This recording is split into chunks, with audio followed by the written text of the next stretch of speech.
నువ్వు ఎక్కడెందుకున్నావమ్మా? ఏం చెప్పనన్నయ్య, గిరి నన్ను మోసం చేశాడు. డబ్బు నగలు అన్నీ దోచుకుపోయాడు. ఆత్మహత్య చేసుకోబోతున్నా నన్ను ఆనంద్ కాపాడి ఆశ్రయం ఇచ్చారు. ఆనంద్ వాటిలో వచ్చావు నువ్వు? వాడు ద్రోహి, వాడు ఆశ తోడుదొంగ. ఇద్దరు కలిసి నన్ను సర్వనాశనం చేశారు. దాన్ని హత్య చేయాలని ఇక్కడికి వచ్చాను. ఎక్కడ వెళ్ళిపోయింది. సీతానగరంలో వాళ్ళ మామయ్య ఉన్నారట, అక్కడికి వెళ్ళిందేమో. అది ఎక్కడున్నా సరే వెతికి దాన్ని సర్వనాశనం చేస్తాను. ఆగు. ఓహో, ఆర్టిస్ట్ ఆనంద్ గారా? అవును. కల్పన నీతో రావడానికి వీళ్ళే. ఆజ్ఞాపించడానికి నువ్వే కూడా. ఆదుకున్న వాడిని ఆశ్రయం ఇచ్చిన వాడిని నువ్వేం ఆదుకోనక్కర్లేదు. తోడబుట్టిన అన్నయ్య నేనున్నాను. ఉన్నావు. చెల్లెలు ఆత్మహత్యకు సిద్ధమైనప్పుడు ఎంత రావాలని అక్కడున్నావు. ఆత్మహత్య చేసుకోబోతుంటే ఆపు చేసింది నేను, ఆశ్రయం ఇచ్చింది నేను, ఇప్పుడు ఆజ్ఞాపించింది నేను. అయితే ఏమంటావు? నా కంచంలో ప్రాణవాళ్ళగా కల్పనలో తీసుకెళ్ళడానికి వీల్లేదు. అయితే నీ ప్రాణాలే ఉండవు.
నువ్వా?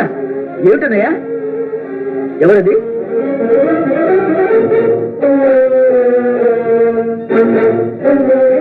కల్పన. ఏమిటనయ్యా? ఏం జరిగింది? ఆ సంగతి తర్వాత చెప్తాను. నేను వెళ్ళి ఆ ఆశ అంతి చేర్చాలి. అంతవరకు నువ్వు చెల్లెని జాగ్రత్తగా చూస్తుంది. దింపు.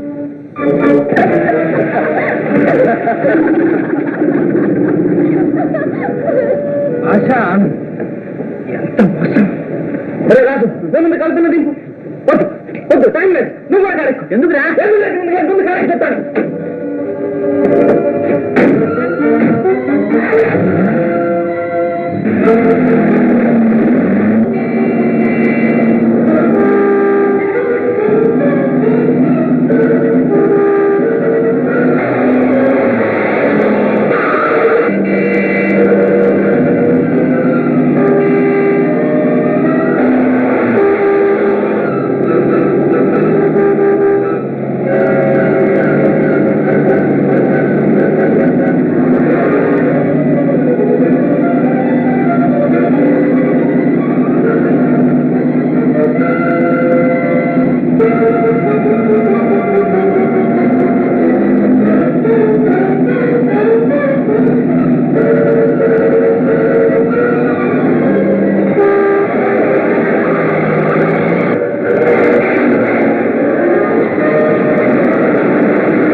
మన ఇంట్లో జరపడ్డారే?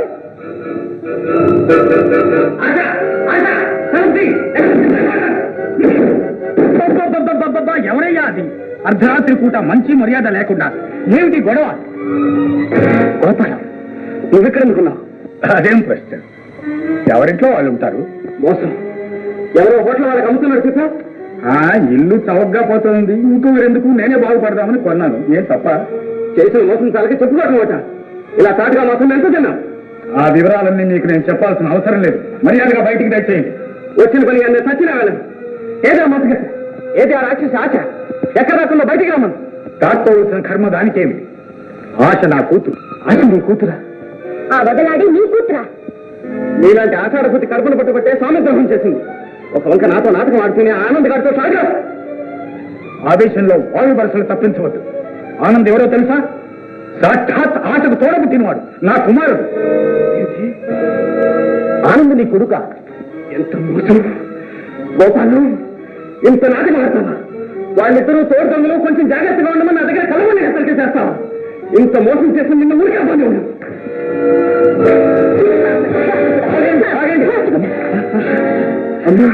అమ్మ, ఆ మాట నీకు అనడానికి అర్హత లేదు. 4 డబ్బులు చేతికి రాగానే తల్లిని తండ్రిని వెళ్ళగొట్టిన నీకు అమ్మాయిని పిలవడానికి సిగ్గులేదక్క. శభాష్! ఇన్నాళ్లకు తల్లి చేయవలసిన పని చేసావు శారద. ఈ శుభ సమయం కోసం ఇంతకాలం ఎదురు చూస్తున్నా.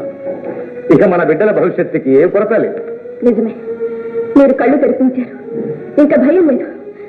చూడండి, దేవుడు లాంటి మీ నాన్నగారిని చూడండి. మీరు మిమ్మల్ని కన్నా నేను పరివర్తన చెందాలని ఇన్ని కష్టాలు పడ్డారు. అష్టైశ్వర్యాలు ఉండి కూడా అజ్ఞాతవాసం చేశారు. మనం పచ్చగా ఉన్ననాడు నయాన్ని చెప్తే వినలేరని మీకోసం నా కోసం ఇంత నాటకం ఆడారు. నాటకం? అవును. దీనికి సూత్రధారి గోపాల్, ముఖ్య పాత్రధారులు అతని బిడ్డలు. వాళ్ళు లేకపోతే మీ బ్రతుకులు గట్టెక్కేవి కావు.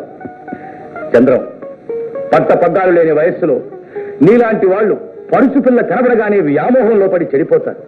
అది తెలిసే గోపాలం నిన్ను రక్షించడానికే తన బిడ్డను నియోగించాడు. ఆమె సమర్థురాలు కనుక నిన్ను నీ ఆస్తిని రక్షించుకుంది. ఆ పిల్లకు తగ్గ అన్నయ్య కనుక ఆనంద్ కల్పన్ని కంటికి రెప్పలా కాపాడాడు.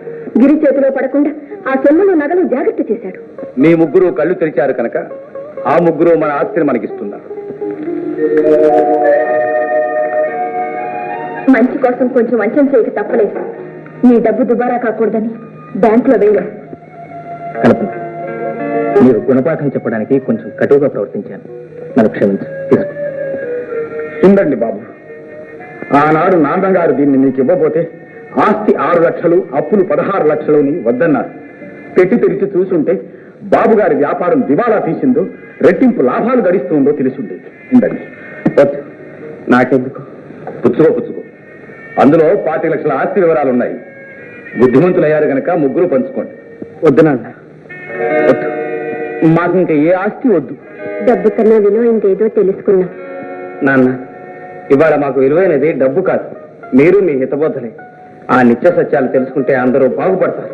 అజ్ఞానంలో మేము చేసిన అపచారాలకు మన్నించండి నాన్న. ఆగండి. నాకు కాదు, అతనికి, గోపాలానికి మీరు క్షమాపణ చెప్పుకోండి. గోపాలం గారు, మీలాంటి ఆప్తులు దొరకటం మా అదృష్టం. పశ్చాత్తాపమే మనుషుల్ని పవిత్రుల్ని చేస్తుంది. మీ ఉప్పు తిన్నాను. మిమ్మల్ని సన్మార్గంలో పెట్టడం నా కర్తవ్యం. గోపాలం గారు, మా కుటుంబానికి మీరు చేసిన మీ కుటుంబానికి చేతులెత్తి.